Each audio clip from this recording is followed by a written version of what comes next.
আসসালামু আলাইকুম। সাদা অ্যাপ্রন গায়ে জড়ানোর স্বপ্ন যাদের, তাদের জন্য আমাদের এই ক্ষুদ্র প্রচেষ্টা। তোমাদের সামনে যে মেডিকেল ভর্তি পরীক্ষা আছে, এই মেডিকেল ভর্তি পরীক্ষায় বিভিন্ন জিনিস থেকে আসলে অনেক বেশি বাস্ট একটা নলেজ তোমরা নিছো। এখান থেকে আসলে শেষ মোমেন্টে কী কী জিনিস পড়া দরকার, কী কী জিনিস সাজেশন দরকার, সেটা নিয়ে তোমরা অনেকে আমাদের কাছে জানাও। তো এটারই সিরিজ হিসেবে প্রত্যেকটা সাবজেক্টকে ধরে ধরে আমরা ইনশাল্লাহ তোমাদের দেখাবো। সেটারই সিরিজ হিসেবে প্রথম আমরা হলো ইংলিশ দিচ্ছি, এরপর আস্তে আস্তে ফিজিক্স, কেমিস্ট্রি, বায়োলজি সবগুলো ইনশাল্লাহ দিব। তো ব্রাদার সেশনের সাজেশন আসলে কি কার্যকরী কিনা, এটা কতটুকু কার্যকরী, এটা যদি তোমরা তোমাদের সিনিয়র কেউ থাকে বা প্রিভিয়াসলি যদি ব্রাদার সেশনের সাজেশনকে ফলো করে থাকে, তাদেরকে একটু জিজ্ঞেস করতে পারো যে আমাদের সাজেশন বা অ্যানালাইসিস এতটাই ইফেক্টিভ, ইনশাল্লাহ তুমি এইখান থেকে বেস্ট একটা আউটকাম তুমি ইনশাল্লাহ পাবা। এবং টোটাল ভিডিওটা তুমি দেখো, দেখলেই দেখো তোমার হলো ধারণা চেঞ্জ হয়ে গেছে যে এর বাইরে আসলে কোনো কিছু নাই। তো চলো কথা না বাড়িয়ে আমি হলো কি ক্লাসে চলে যাই বা তোমাদের একটু সাজেশনটা দেখাই। সাথে আছি আমি তোমাদের তানভীর ভাইয়া, ময়মনসিংহ মেডিকেল কলেজ। ওকে চলো। তাহলে এখানে আসলে যে কী কী জিনিস থেকে হলো কি এই মেডিকেলে ইংলিশ থেকে প্রশ্নগুলো আসে, দেখো আমরা মোটামুটি বলি যে মেডিকেলে ইংলিশ থেকে মোটামুটি 15 নাম্বার আসতেছে। এই 15 নাম্বারের ক্ষেত্রে যে আসলে কোন কোন টপিকগুলো থেকে আসে, খুব বেশি টপিক কি আসলে 15টা টপিক থেকে প্রশ্ন আসে, ব্যাপারটা কিন্তু এমন না।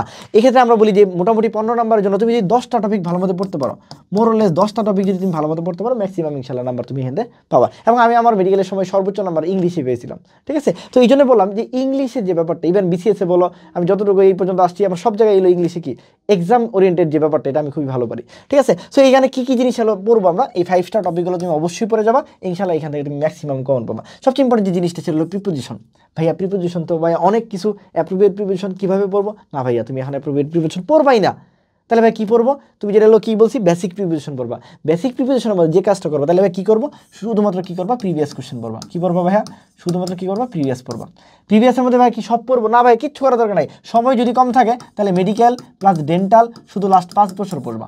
অনেকে বলে যে ভাই 10 বছর, হ্যাঁ পড়তে পারলে তো খুবই ভালো। সময় যদি কম থাকে 5 বছর পড়বা। এরবারে কী পড়বো ভাই, বিসিএস পড়বো। কয় বছর, আবারও সেম 5 বছর। আর কি ডিইউ পড়বো, শেষ 5 বছর। এনাফ, মোর দেন এনাফ, আর কিচ্ছু করার দরকার নেই। আর এরবারে যদি কমন না পড়ে তাহলে লাগাবো না, শেষ। মানে জিনিসটা এরকম সহজ করতে হবে। আর ডাই দিয়ে যত প্রিপারেশন আছে, কারণ বিভিন্ন ভার্সিটিগুলোতে ডাই থেকে প্রশ্ন আসে, কখন দেশের জন্য মারা যা, কখন না খাওয়া মারা যা, কখন হলো অতিরঞ্জিত হয়ে মারা যা, বিভিন্নভাবে এটা পড়তে হবে। এছাড়া হলো কিছু জায়গা আছে যেখানে প্রিপোজিশন বসে না, এদেরকে বলা হয় নো প্রিপোজিশন। খুবই খুবই ইম্পর্টেন্ট। আমি যেটা সহজে বলি, নো প্রিপোজিশন ডিপ দিয়ে মনে রাখা যায়। কী দিয়ে মনে রাখা যায়, ডিপ দিয়ে মনে রাখা যায়। কি এই ডিপ কিন্তু ওয়ার্ড না। যেমন ডি দিয়ে হলো ডিসকাস, ঠিক আছে। এ দিয়ে হলো এন্টার, ই দিয়ে হলো এমফেসিস, ঠিক আছে। আর পি দিয়ে হলো পেইন্ট। এই চারটা, আর অনেকগুলো আছে, কিন্তু পরীক্ষা আসার জন্য এই চারটা জিনিসের পরে কি বসে না, প্রিপোজিশন বসে না, মানে নো প্রিপোজিশন বসে। যেমন এন্টার ইনটু দ্য রুম না, এন্টার দ্য রুম। এই যে ছোটো ছোটো জিনিসগুলো, এটা বিসিএস আসছে, পেইন্টের পরে প্রিপোজিশন বসে না। তাহলে কিছু কিছু জায়গা আছে যখন প্রিপোজিশন বসে না। ওকে আচ্ছা, আরেকটা আসলে আদার ওয়ার্ডস ইউজড এজ প্রিপোজিশন। এটা রিসেন্টলি বিভিন্ন বিসিএস ভার্সিটিতে আসতেছে। যেমন আমরা যে টু একটা প্রিপোজিশন, এটা কি তোমার আসবে যে অপশনে, যেটা প্রিপোজিশন কিনা না। তাহলে এমন কোনো ওয়ার্ডস যেটার কি প্রিপোজিশনের মতো দেখতে না, যেমন পরীক্ষা আসতে পারে ফলোয়িং, পরীক্ষা আসতে পারে কি ফলোয়িং আসতে পারে। এই যে ফলোয়িং ব্যাপারটা, ওয়ার্ডটা তো আসলে পরিচিত না। এরকম ভিন্ন কোনো ওয়ার্ড যদি আসে, আসার পরে নিচে যদি আন্ডারলাইন করে লেখা থাকে কোন ধরনের পার্সোনাল স্পিচ, অপশনে যদি প্রিপোজিশন থাকে, তুমি একটু মিলায়া দেখবা। চোরাই পদ্ধতি আমি যেটা বলি যে মিলায়া দেখবা প্রিপোজিশনের মতো অর্থ দেয় কিনা। আমার এই ভাই বলছিল যে এরকম জিনিস কোনো একটা আনকমন ওয়ার্ড যেটার মধ্যে প্রিপোজিশন আছে, সবার আগে এটা দেখবা, ওটা প্রিপোজিশন হওয়ার চান্স অনেক বেশি। এবং পারলে না পারলে প্রিপোজিশন দেখাই আসবা, দেখবো হয়ে গেছে। বুঝতে পারছি কিনা। তাহলে আদার ওয়ার্ডস ইউজড এজ প্রিপোজিশন, এটা একটু দেখতে হবে। শেষ, প্রিপোজিশন পড়া শেষ। তাহলে প্রিপোজিশন থেকে প্রশ্ন না আসলে মেডিকেল প্রশ্নই হয় না। তুমি ধরে রাখো 2টা প্রিপোজিশন পাবা তুমি। তোমার যদি লাক ভালো থাকে 2টাই হতে পারে ইনশাল্লাহ। সেকেন্ড কী পড়বো ভাই, বয়েস। বয়েস ছাড়া তুমি হলো পরীক্ষায় প্রশ্ন মানে আসবেই মোটামুটি। একটা বয়েস আসে, মাঝে মাঝে 2টাও আসে, এইখান থেকে আসবে, ঠিক আছে। বয়েসের জন্য তানভীর ভাই ক্লাস নিবে ইনশাল্লাহ, ঠিক আছে। ইনশাল্লাহ আগামীকালকে আমরা রাতে ক্লাস নিব, ক্লাসটা দেখবা। ভাইয়া স্পেলিংয়ের ক্লাস নিয়ে প্রত্যেকটা জিনিসের ক্লাস নিয়ে দিবে ইনশাল্লাহ, তোমাদের রেসপন্স যদি ভালো থাকে। এই বয়েস থেকে কি ভাই, ডাব্লিউএস ওয়ার্ডের যে বয়েসগুলো, এটা মাস্ট সবচেয়ে বেশি আসে এটা থেকে। আর কি ইম্পারেটিভের যে বয়েসটা, এটা এই 2টা সবচেয়ে বেশি আসে। বাকিগুলো আসতে পারে না, হ্যাঁ বাকিগুলো আসতে পারে। তাহলে বয়েস থেকে দেখতে হবে। বয়েসে যে ভার্বের বৃদ্ধিটা ঘটে, বয়েসে যে টেন্সের পরিবর্তন হয়, এই ছোটো ছোটো জিনিসগুলো যদি তুমি একটু দেখো, দেখবা এখান থেকে বেস্ট একটা আউটকাম তুমি পেয়ে গেছো ইনশাল্লাহ, ঠিক আছে। তোমার কি এখানে বয়েস চেঞ্জ করতে হয়, উনি কইরা রাখে, ওর আনসার দিয়ে রাখে, তুমি জাস্ট এক্সাক্ট আনসারটা খুঁজে বের করবা, ঠিক আছে। আচ্ছা, তারপর চলে আসো spelling. Must must must spelling থেকে 2টা প্রশ্ন আসছে মোটামুটি। আমার সময় 2টা প্রশ্ন আসছে, 3টাও আসে অনেক সময়, একটা তো আসে অনেক সময়। তাহলে স্পেলিং মাস্ট। স্পেলিং নিয়ে আমি একটা ক্লাস নিয়েছি, আমাদের ব্রাদার সেশন পেজেও আছে, ইউটিউবে আছে, দেখে নিবা। ঠিক আছে, লাস্টলি দিছি, তুমি দেখবা তোমার মাথার মধ্যে স্পেলিং বসে গেছে, রেজোনেন্স ক্রিয়েট হবে ইনশাল্লাহ। তানভীর ভাইরা কলিজা দিয়ে পড়ায়, ঠিক আছে, ইনশাল্লাহ ভালো লাগবে। এরপর আসলে সাবজেক্ট ভার্ব এগ্রিমেন্ট, এটা তোমাদের একটু অনেকের কনফিউশন লাগে যে ভাই এটা কী জিনিস, এটা তুমি পারো আসলে, যে সাবজেক্ট অনুসারে যে ভার্ব বসে, এটা এগ্রিমেন্ট বসে, এটাই আর কি, আহামরি কিছু না। এটাকে বলতে পারো এক কথায় যদি বলতে পারো কারেকশন, মানে কারেকশন থেকে প্রশ্ন আসবে না, এটা মেডিকেলে হইতেই পারে না, মানে কোন সেন্টেন্সটা কারেক্ট, কোন ওয়ার্ডটা কারেক্ট, কীভাবে কারেক্ট, এই টাইপ জিনিসগুলো, ঠিক আছে। আচ্ছা, এরপরে কি, এরপরে হলো ভাইয়া সবচেয়ে ইম্পর্টেন্ট জিনিস, যেটা ছাড়া প্রশ্ন মানে অ্যাডমিশন হইতে পারে না। আমি সবসময় একটা কথা বলি, অ্যাডমিশন হইতে পারে না, অ্যাডমিশনের কোশ্চেন হইতে পারে না, সেই জায়গাটা হলো পার্সু স্পিচ। পার্সু স্পিচ ছাড়া ইম্পসিবল, হইতেই পারে না এটা, পার্সু স্পিচ লাগবেই লাগবেই লাগবেই, ঠিক আছে, পার্সু স্পিচ লাগবেই। তাহলে পার্সু স্পিচ ভাই এত দুনিয়াটা, মেডিকেলের জন্য কোন পার্সু স্পিচটা সবচেয়ে বেশি ইম্পর্টেন্ট, আমি বলবো নাউন, অ্যাডজেক্টিভ, অ্যাডভার্ব, এই তিনটা সবচেয়ে বেশি আসে পরীক্ষায়, ঠিক আছে, সব জায়গার জন্য। এছাড়া কি আছে, মেডিকেলের জন্য আর দুইটা বেশি আসে, সেটা হলো ভার্ব আর প্রোনাউন। ভাই এই যে পাঁচটা, এই পাঁচটা থেকে সবচেয়ে বেশি হলো কি পরীক্ষায় প্রশ্ন আসে। এখন নাউন মাস্ট, নাউন থেকে কী ভাই পার্সু স্পিচ হিসেবে নিচের কোনটা নাউন এটা আসতে পারে, বা কোনো একটা আন্ডারলাইন করে ওয়ার্ডটা আসতে পারে, অথবা হলো কি নাম্বার আর জেন্ডার হিসেবে আসতে পারে, ঠিক আছে। নাম্বারের ক্ষেত্রে কি আছে, singular number, plural number, same word. এই যে সিঙ্গুলার নাম্বার, প্লোরাল নাম্বার, আরেকটা সবচেয়ে ইম্পর্টেন্ট জিনিস, কিছু ওয়ার্ডস আছে দেখতে সিঙ্গুলার দেখতে প্লোরাল, আর কিছু ওয়ার্ডস আছে যে একদম সিঙ্গুলারে যা প্লোরালে তা। এই ওয়ার্ডগুলো সবচেয়ে বেশি ইম্পর্টেন্ট, পরীক্ষায় যদি আসে এটা আসবে, কি বলছে, same word used as singular and plural, মানে একটা word but singular plural same, এই ওয়ার্ডটা খুব ইম্পর্টেন্ট। ঠিক একইভাবে জেন্ডারের ক্ষেত্রে মাস্কুলিন, ফেমিনিন আর কমন, কোনটা ইম্পর্টেন্ট ভাই, কমন জেন্ডার। কিছু জেন্ডার আছে যেমন কাজিন, কাজিন বলতে ছেলে মেয়ে এরকম বোঝায় না, কমন বোঝায়, তাহলে এই যে কমন জেন্ডারগুলো এটা ইম্পর্টেন্ট, ঠিক আছে। তাহলে নাম্বার জেন্ডার অনেকে পড়তে চায় না, নাউনের মধ্যেই কিন্তু এটা পড়ছে, ওকে। তারপর কি আছে ভাই, কাউন্টেবল, আনকাউন্টেবল, এটা দেখবা। এরপর চলে আসে প্রোনাউন, মেডিকেলের জন্য প্রোনাউন ইনফিনিটি স্টার, মেডিকেলের জন্য প্রোনাউনের প্রত্যেকটা প্রোনাউন, ঠিক আছে, বিশেষ করে তোমার পরীক্ষা যেগুলো আসে ডেমোস্ট্রেটিভ, ঠিক আছে, ডেমোস্ট্রেটিভ, তারপর কি আছে ডিস্ট্রিবিউটিভ, ডেমোস্ট্রেটিভ, ডিস্ট্রিবিউটিভ, এরপর কি আসে, এরপর আসে ইনডিফিনিট, ইনডিফিনিট, ঠিক আছে, ইনডিফিনিট, এরপর কি আসে, এরপরে যেটা আসে রিলেটিভ, রিলেটিভ প্রোনাউন থেকে তোমার তাহমিদ ভাইয়ের সময় আসছে রিলেটিভ, ঠিক আছে, মোটামুটি এগুলোই বেশি আসে, ডেমোস্ট্রেটিভ, ডিস্ট্রিবিউটিভ, ইনডিফিনিট, রিলেটিভ প্রোনাউনগুলো, এই কয়েকটা আরও যেগুলো আছে ওগুলো টুকটাক দেখে রাখবা। তবে এইখান থেকে প্রোনাউন প্রোনাউন প্রোনাউন প্রোনাউন, আরেকটা আছে রিফ্লেক্সিভ, ঠিক আছে, এই কয়েকটা থেকেই আসে, এই কয়েকটা থেকেই দেখবা বারবার আসতেছে প্রশ্ন। প্রোনাউনের প্রকারভেদ মেডিকেলের জন্য ইনফিনিটি স্টার, আমি আবারও বললাম প্রোনাউন প্রোনাউন প্রোনাউন, ইনশাল্লাহ আসবে এবার, ঠিক আছে, ইনশাল্লাহ এবার আসবে, ঠিক আছে। আর তোমরা যারা লাস্ট মোমেন্টে যে ভাই একটু আমি পরীক্ষা দিতে চাই, আমি পরীক্ষা দিয়ে নিজেকে মানে এগিয়ে রাখতে চাই, তাদের জন্য আমাদের একটা ব্যাচ আছে মেডিকেল লাস্ট পুশ, যে তোমাদের একটু ধাক্কা দিয়ে পুশ দিয়ে তোমাদের মেডিকেলে চান্স পাই দিতে চাই।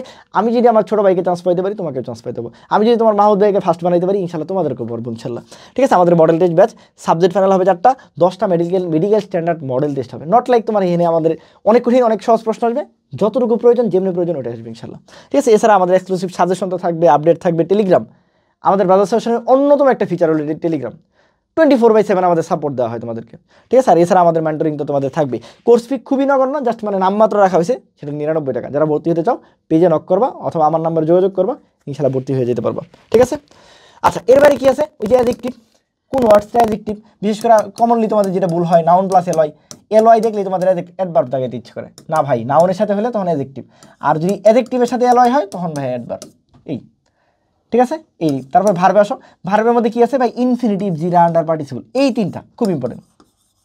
ইনফিনিটিভ থেকে বেয়ার ইনফিনিটিভ নামে একটা নাম আছে, এটা দেখবা যে এখানে টু থাকে না, এই, ঠিক আছে। আর কি আছে ভাই, ট্রানজিটিভ, ইনট্রানজিটিভ, এটা মাস্ট, পরীক্ষায় যদি প্রশ্ন আসে মনে রাখবো, পরীক্ষা থেকে প্রশ্ন আসছে মানে ইনট্রানজিটিভই আসবে, ইনট্রানজিটিভ আসার সম্ভাবনা অনেক বেশি, ঠিক আছে। ট্রানজিটিভ থেকে প্রশ্ন আসে কিন্তু খুব কম, ঠিক আছে। এই মোটামুটি আমাদের ভার্ব থেকে।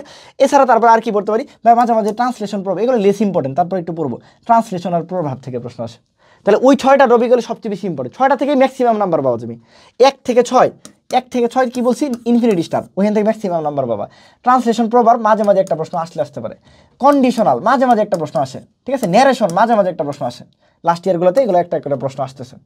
এরপর হচ্ছে ইডম আর ফ্রেশ, ইডম আর ফ্রেশের মধ্যে ইংলিশ পার্টটা দেখতে হবে, ঠিক আছে। কি বলছি, ইংলিশ পার্টটা দেখতে হবে, মানে বাংলা দিয়ে খেলা হবে, বাংলা মুখস্থ, এবিসি মানে প্রাথমিক জ্ঞান, প্রাথমিক জ্ঞান না, ওটা পড়তে হবে ইংলিশে প্রাইমারি নলেজ, তাহলে ইংলিশটুকু দেখতে হবে, ইংলিশ পার্টটা দেখতে হবে। আর সাথে এটার সাথে একবারে তুমি ফ্রেশ অ্যান্ড ক্লজ করে ফেলতে পারো, ফ্রেশ অ্যান্ড ক্লজ একবারে পরে ফেলতে পারো। এইখানে ফ্রেশ অ্যান্ড ক্লজে কি 3টাই আসে পরীক্ষায় ভাই, নাউন, অ্যাডজেক্টিভ আর অ্যাডভার্ব, ভাই এর বাইরে কোনো কিছু আসবে না পরীক্ষায় তোমাদের লেভেলে, আর অন্যটা পড়বাই না, noun clause, adjective clause, adverbial clause, শেষ, পড়া শেষ। ভার্ব মানে ভার্ব থাকলেই, ফাইনিট ভার্ব থাকলেই সেটা ক্লজ, না থাকলেই সেটা ফ্রেশ, একই জিনিস, একই জিনিস। পার্সো স্পিচ, ক্লজ, ফ্রেশ এগুলো সব সেম। আমার ক্লাস করবা দেখবা সব ক্লিয়ার হয়ে গেছে ইনশাল্লাহ। ঠিক আছে। আর ভোকাবুলারি পার্ট ভাই এটা হলো দুনিয়ার সবচেয়ে কঠিন পার্ট, সিনোনিম অ্যান্টোনিম। এটা কি ভাই দুনিয়া পড়বো না ভাই, পড়ার দরকার নেই। কী করবো তাহলে, শুধু প্রিভিয়াস, ওই আগের মতোই প্রিপোজিশনের মতো শুধু প্রিভিয়াস দেখবো। কমন না বললে দেখানোর দরকার নাই। আর অপশনে 4টা অপশন এক্সক্লুশন করে দেখবা কোন 3টা অপশনের আনসার একই রকম, কোন 3টার অর্থ একই রকম। আমি এইভাবে সিনোনিম অ্যান্টোনিম দেখাই, আমার মোটামুটি 2টা দেখালে একটা হয়, শিওর হয়। ঠিক আছে। আর কি আছে, কারেকশন। দুনিয়ার সব কিছু এটার মধ্যে পড়ে, এতক্ষণ যা বলছি সব কিছু। এই যে এতগুলো টপিক বললাম এইগুলাই তোমাদের 5 স্টার টপিক। এর মধ্যে তুমি কি বলছি 13 অথবা 14 পেয়ে যাবা, এই যে এইটুক পড়লে যতটুকু বলছি। ওকে। আর লাস্টলি 1-2 নাম্বারের জন্য এই পার্টগুলো পড়বা, এই পার্টগুলো 3 স্টার দিয়ে পড়বা। কি বলছি, 1 অথবা 2 নাম্বারের জন্য। একটা আসতে পারে ডিগ্রি, মাঝে মাঝে আসে পজিটিভ ডিগ্রি, সুপারলেটিভ ডিগ্রি, কি বলে positive degree, comparative degree, superlative degree. কি আসতে পারে, গ্রুপ ভার্ব মাঝে মাঝে আসে। ঠিক আছে। টেন্স মাঝে মাঝে একটা টেন্স চলে আসে, মাঝে মাঝে, খুব বেশি আহামরি কিছু না, মাঝে মাঝে চলে আসে। কনজাংশন, লিঙ্কার্স, ইন্টারজেকশন মাঝে মাঝে। আমরা যদি এক্সক্লেমেটরি চিহ্ন দিই সেটা ইন্টারজেকশন। আমরা যদি কোনো জায়গায় এন্ড অর বাট থাকে সেটা কি কনজাংশন। এগুলোই তো এই। আচ্ছা, এরপরে ট্রান্সফরমেশন, সিম্পল, কমপ্লেক্স, কম্পাউন্ড। একটা প্রশ্ন মাঝে মাঝে আসে, এগুলো সব একটার বেশি কখনো প্রশ্ন আসে না। আগে যেগুলো বলছি ওগুলো কিন্তু অ্যানাদার আসতে পারে। তাহলে কমপ্লেক্স, কম্পাউন্ড, ঠিক আছে, simple. Phrase and clause already বলে ফেলছি। ওয়ান ওয়ার্ড সাবস্টিটিউশন, এটা অনেকে বোঝো না তোমরা, এটা মাঝে মাঝে আসে। মানে এক কথায় প্রকাশ, বাংলায় বললে এক কথায় প্রকাশ, একটা ওয়ার্ডের এক কথায় প্রকাশ কী হবে, এটাকে বলে ওয়ান ওয়ার্ড সাবস্টিটিউশন। একটু দেখবা মাঝে মাঝে আসে। আর সেন্টেন্স কমপ্লিটেশন ছোটোবেলা পড়ছো এই। মোটামুটি এর মধ্যে থেকে আমরা আশা করি 15তে 15ই কমন পাবে, এর বাইরে কোনো প্রশ্ন নাই, কিচ্ছু নাই এর বাইরে। ইংলিশে কিচ্ছু নাই, যতটুকু বলছি এতটুকু যদি দেখতে পারো, ঠিক আছে, ইনশাল্লাহ এখান থেকে বেস্ট আউটকাম তুমি পাবা। ইভেন শুধু মেডিকেল না, তুমি জাহাঙ্গীরনগরে এর বাইরে কোনো প্রশ্ন নাই। ঠিক আছে। আর তোমরা যারা জাহাঙ্গীরনগর ভর্তি হতে চাও, আমাদের JU Star 6.0 চলতেছে, যেটাই ভর্তি হয়ে যেতে পারো। এটার কোর্স ফি 1999 টাকা। ঠিক আছে। জাহাঙ্গীরনগরের জন্য ডেডিকেটেডলি কাজ করে এরকম প্ল্যাটফর্ম যদি একটা থাকে, এটা ব্রাদার্স সেশন সবার আগে আসবে ইনশাল্লাহ। তুমি যে কাউকে জিজ্ঞেস করে দেখতে পারো। এবং আমাদের 310 জনের বিপরীতে, ঠিক আছে, প্রায় 150+ চান্স পেয়েছে আমাদের প্ল্যাটফর্ম থেকে। 3টা ফার্স্ট হয়েছে, 3টা প্রথম হয়েছে আমাদের এখান থেকে, হ্যাঁ, শুধুমাত্র ব্রাদার্স সেশন থেকে। ঠিক আছে। তো যাই হোক, সবাই ভালো থাকবা। আর ইনশাল্লাহ এই সাজেশনগুলো একটু শেয়ার করে দিবা। তোমরা যদি শেয়ার করো একটু কমেন্টে জানাবা, আমরা হলো সবগুলো সাজেশন দিব কিনা ইনশাল্লাহ। ঠিক আছে। সবাই ভালো থাকবা। আসসালামু আলাইকুম।